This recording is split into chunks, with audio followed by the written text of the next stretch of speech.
तो एक बार फिर से स्वागत है आप सभी का हमारे YouTube channel English with Milton के साथ।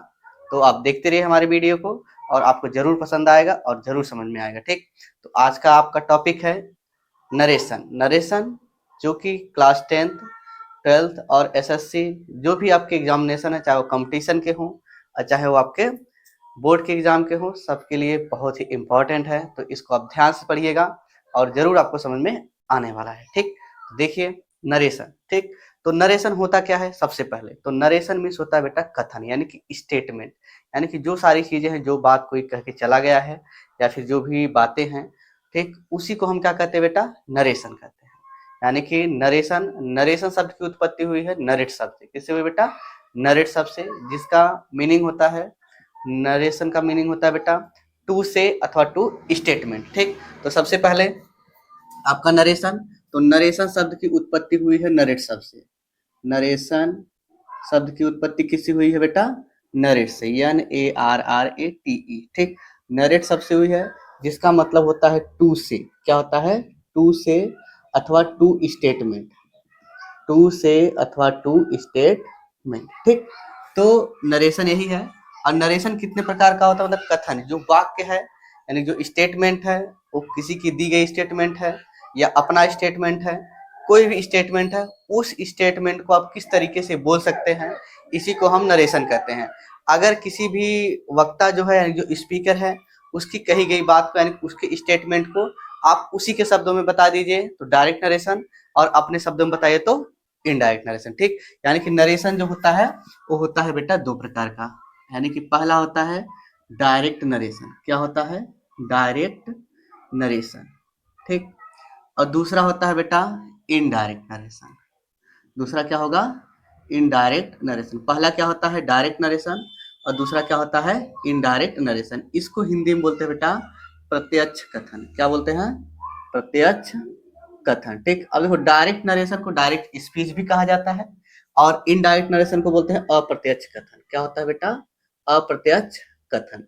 देखिए आपके एग्जाम में कैसे क्वेश्चंस बनाएगा कैसे कि एक आपको डायरेक्ट नरेशन दिया रहेगा, उसी को हम किस में चेंज करना है? इनडायरेक्ट नरेशन में। ठीक, तो नरेशन जो होगा, इस बात को समझिएगा, एक डायरेक्ट नरेशन दिया रहेगा, उसको हम किस में चेंज करेंगे? Indirect narration. सबसे पहले नरेशन, नरेशन मतलब होता है बेटा कथन, और नरेशन शब्द की उत्पत्ति नरेट शब्द से हुई है, जिसका मीनिंग होता है टू से अथवा टू स्टेटमेंट। ठीक, और इसके बाद नरेशन कितने प्रकार का? दो प्रकार का, डायरेक्ट नरेशन और इनडायरेक्ट नरेशन। ठीक, प्रत्यक्ष कथन और अप्रत्यक्ष कथन। अब इसके बाद देखो कि सबसे पहले डायरेक्ट नरेशन होता क्या है। अब समझिएगा कि देखिए बेटा, ये जो है सिस्टम, यानी कि जो ग्राफ दिया गया है, इस स्ट्रक्चर को हम बोलते हैं डायरेक्ट नरेशन। क्या बोलेंगे? Direct narration. यानी कि अगर आपके बुक में या कहीं भी ऐसा अगर स्ट्रक्चर दिखे तो इसको बोलते हैं डायरेक्ट नरेशन। और डायरेक्ट नरेशन को दो भाग में विभाजित करते हैं। ये जो देखो ए वाला है, इसको बोलते हैं बेटा रिपोर्टिंग वर्ब। क्या बोलते हैं? Reporting verb. इसको क्या बोलते हैं बेटा? Reporting verb. इसको क्या बोलेंगे? Reporting verb. और इसको बोलते हैं रिपोर्टेड स्पीच। क्या बोलते हैं? Reported speech. कहने का मतलब है कि देखो डायरेक्ट है, डायरेक्ट नरेशन को हम दो भाग में विभाजित करते हैं। पहला होता है रिपोर्टिंग वर्ब, दूसरा क्या होता है? Reported speech. पहला क्या होता है? रिपोर्टिंग वर्ब, और दूसरा क्या होता है? Reported speech. ठीक, तो रिपोर्टिंग वर्ब किसे कहेंगे? कहेंगे कि डायरेक्ट स्पीच का वह भाग जो कामा के बाहर होता है उसे रिपोर्टिंग वर्ब कहते हैं, और डायरेक्ट नरेशन का वह भाग जो कामा के अंदर होता है उसे हम क्या कहते हैं?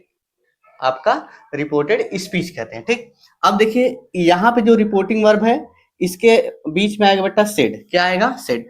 सेड के पहले जो आएगा इसको बोलते हैं रिपोर्टिंग ऑफ सब्जेक्ट।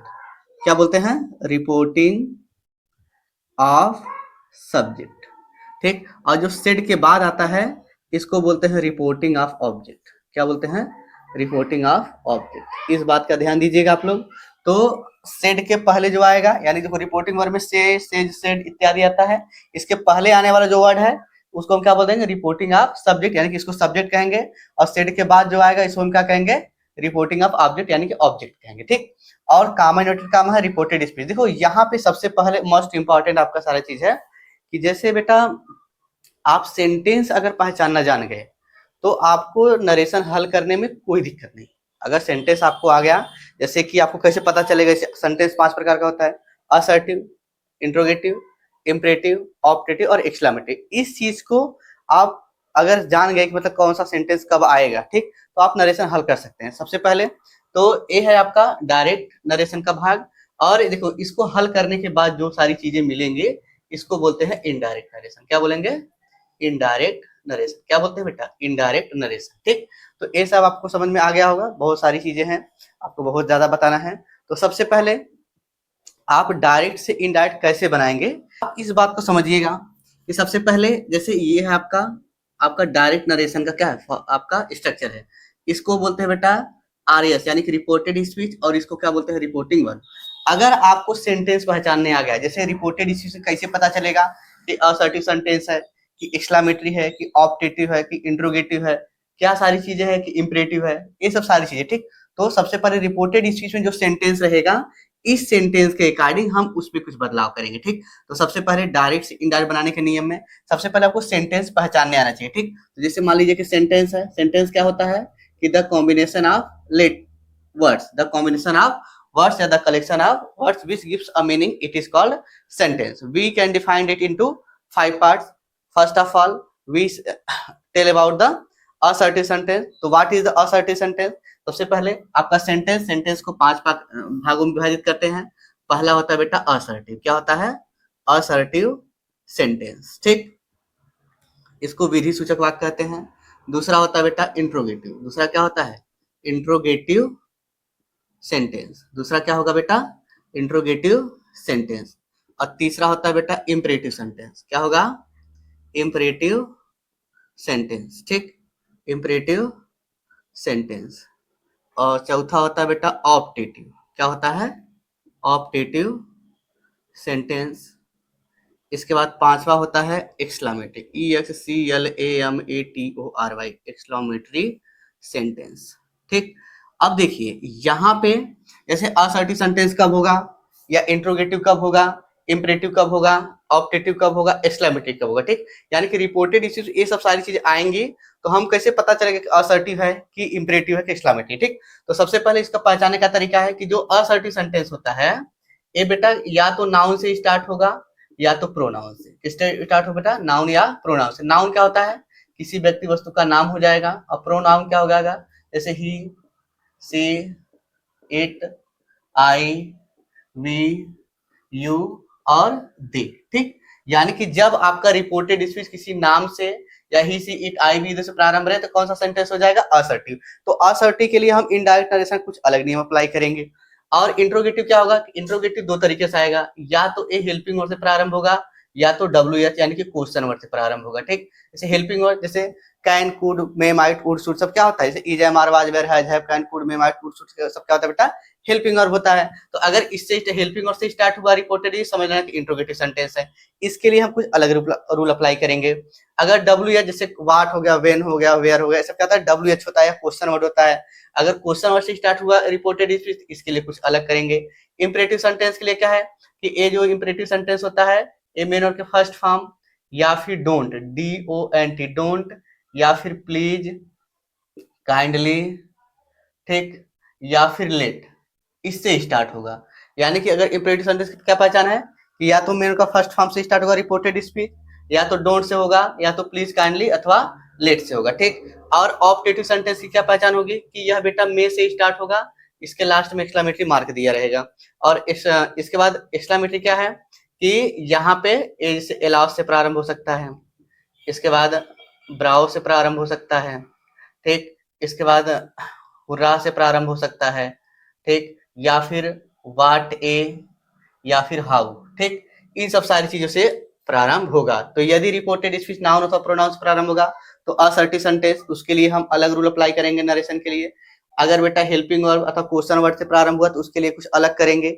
अगर मेनू का फर्स्ट फॉर्म आ गया, डोंट आ गया, प्लीज, काइंडली, सर अथवा madam, let's, let plus other object, ये सब सारी चीजें आई तो हम अलग रूल अप्लाई करेंगे। इसके बाद ऑप्टेटिव सेंटेंस में से स्टार्ट होगा, इसके लास्ट में एक्सक्लेमेटरी मार्क दिया रहेगा, इसके लिए कुछ अलग अप्लाई करेंगे।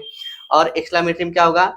एलाउस होगा, ब्राउ होगा, हुर्रा होगा, वाटे और हाउ होगा। ठीक, तो इसके लिए हम क्या करेंगे? अलग रूल अप्लाई करेंगे। ठीक, तो यही चीज आपको सीखना है। तो आपको सेंटेंस समझ में आ गया, अब रिपोर्टेड स्पीच है, करना क्या है कि सबसे पहले यहाँ पे है आपका, देखो सबसे पहले असर्टिव सेंटेंस, ठीक। तो असर्टिव सेंटेंस, असर्टिव सेंटेंस, ठीक, यानी कि वे वाक्य जो नाउन अथवा प्रोनाउन से प्रारंभ होते हैं उसे असर्टिव सेंटेंस कहते हैं, या फिर वे वाक्य जिनसे किसी कार्य का होना अथवा न होना पाया जाता है उसे हम क्या कहते हैं, असर्टिव सेंटेंस कहते हैं, ठीक। तो यदि रिपोर्टेड स्पीच, देखो करना क्या है कि सबसे पहले ए यहाँ पे आएगा बेटा असर्टिव सेंटेंस में, जैसे से दे दिया, यहाँ पे जो ए आपका रिपोर्टिंग वर्ब है इसको देखना, यहाँ पे आएगा से को नो चेंज, यहाँ पे आएगा बेटा से टू चेंज कर दें किसमें, टेल में, ठीक। और यहाँ पे आएगा बेटा जैसे सेज को नो चेंज, और यहाँ पे आएगा सेज टू को टेल्स में, किसमें चेंज करेंगे, टेल्स में। फिर इसके बाद आएगा बेटा सेड को नो चेंज, इसके बाद आएगा बेटा सेड टू, क्या आएगा बेटा सेड टू, इसको चेंज कर देंगे किसमें, टोल्ड में।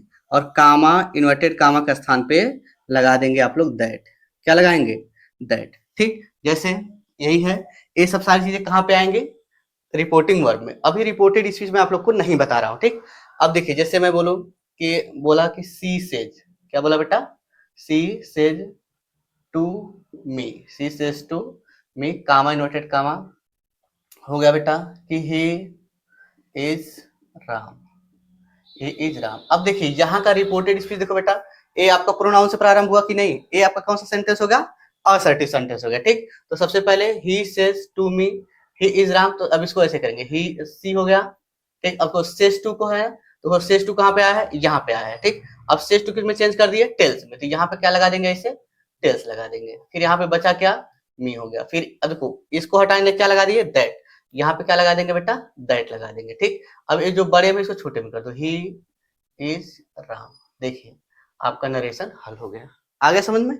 जैसे अगला एग्जांपल है कि I say to her, comma inverted comma, Ram is running, Ram is running. अब देखिए सबसे पहले I say to her, Ram is running, सबसे पहले यहाँ पे देखिए आई, अब देखो से टू कहाँ पे आया है, यहाँ पे देखो से टू किसमें चेंज किया, टेल में, तो यहाँ पे क्या लगा देंगे, ऐसे टेल।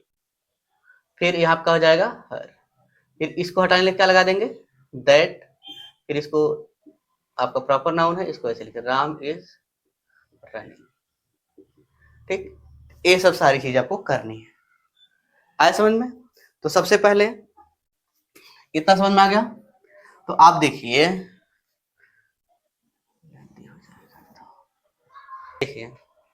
तो डायरेक्ट से इनडायरेक्ट बनाने के नियम में सबसे पहले क्या काम करना है, तो डायरेक्ट से इनडायरेक्ट बनाने के लिए हम कुछ जनरल रूल्स, क्या बेटा, जनरल रूल्स और कुछ स्पेशल रूल्स का प्रयोग करते हैं।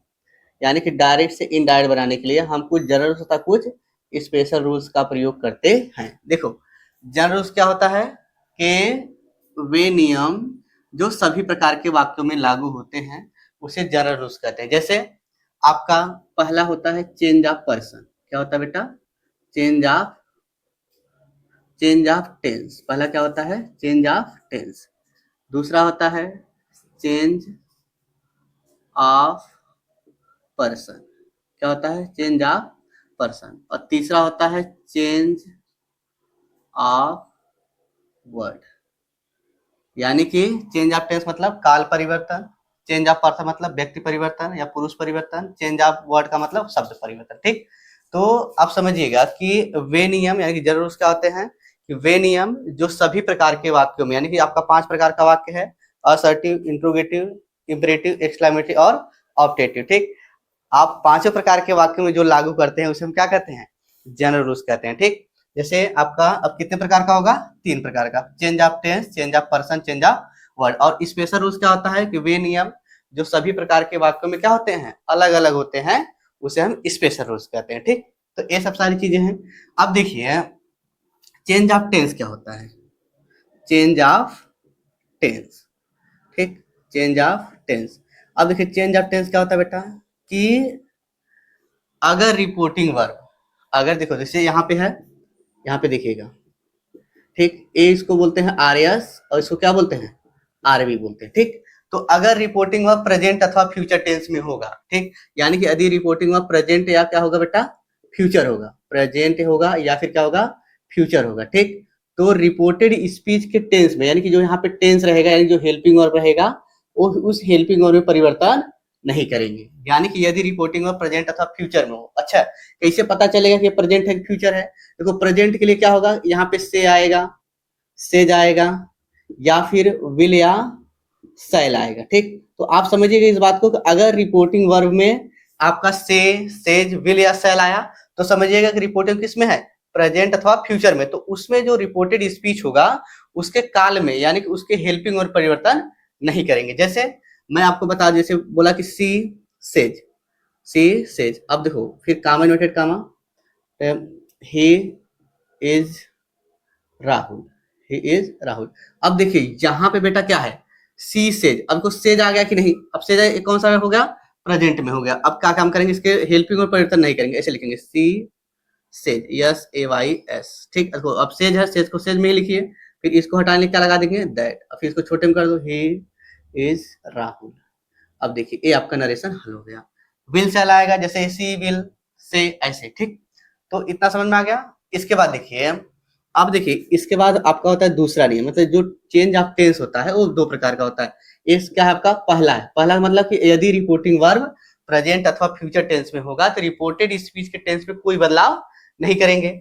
अब इसके बाद अगर रिपोर्टिंग वर्ब किस में हो, पास्ट में, किस में हो बेटा, पास्ट में। ठीक, पास्ट टेंस में होगा तो रिपोर्टेड स्पीच के टेंस में बदलाव हम कर देंगे, यानी कि जो यहाँ पे हेल्पिंग वर्ब रहेगा ये क्या हो जाएगा, बदल जाएगा। ये क्या होगा बेटा, बदल जाएगा। यानी कि अच्छा, पास्ट होने के लिए क्या आना चाहिए, तो पास्ट जब रहेगा सेड आएगा, क्या आएगा, सेड। यानी कि अगर सेज, विल या सेल आया तो उसके टेंस में बदलाव नहीं करेंगे। अगर रिपोर्टिंग वर्ब में सेड आ गया तो हम इसके हेल्पिंग में बदलाव करेंगे।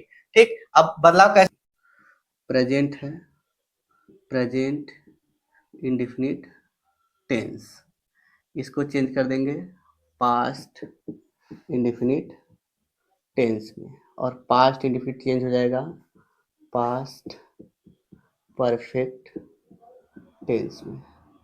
ठीक, जैसे इसमें क्या आएगा, वर्ब का फर्स्ट फॉर्म आएगा, या फिर क्या आएगा, यस या ईएस, इसको चेंज कर देंगे वर्ब के सेकंड फॉर्म में। किसमें चेंज करेंगे बेटा, वर्ब के सेकंड फॉर्म में। और वर्ब के सेकंड फॉर्म को चेंज कर देना हैड प्लस वर्ब थर्ड। ठीक, और इसके बाद यहाँ पे आएगा डू अथवा डज, डू अथवा क्या आएगा, डज प्लस नॉट, इसको चेंज कर देना बेटा डिड नॉट में। किसमें चेंज करेंगे, डिड नॉट में। और डिड नॉट को चेंज कर देना किसमें, हैड नॉट में। किसमें चेंज करेंगे, हैड नॉट में। ठीक, और इसके बाद हो जाएगा बेटा present continuous, present continuous tense change into past continuous tense. और पास्ट कंटिन्यूअस किसमें चेंज जाएगा, पास्ट परफेक्ट कंटिन्यूअस टेंस में। ठीक, अब देखो जैसे प्रेजेंट कंटिन्यूअस में क्या हेल्पिंग होता है, is, am, are. Is am are change into was अथवा वेयर में, इसको वर्ब भी पढ़ते हैं। और वाज वेयर किसमें चेंज हो जाएगा, हैड बीन, किसमें चेंज होगा, हैड बीन में। ठीक, अब ठीक उसी प्रकार से आपका प्रेजेंट क्या हो जाएगा, प्रेजेंट परफेक्ट टेंस, इसको चेंज कर दें किसमें, पास्ट परफेक्ट टेंस में। और past perfect tense no change. ठीक, जैसे यहाँ पे क्या है, हैज या हैव, इसको चेंज कर देंगे किसमें, हैड में, और हैड को नो चेंज। ठीक उसी प्रकार से आपका हो जाएगा बेटा present perfect continuous tense change into past perfect continuous tense, और past perfect continuous tense no change. जैसे यहाँ पे क्या हो जाएगा, हैज, हैज या हैव प्लस बीन, इसको चेंज कर दें किसमें, हैड बीन में, और हैड बीन नो चेंज।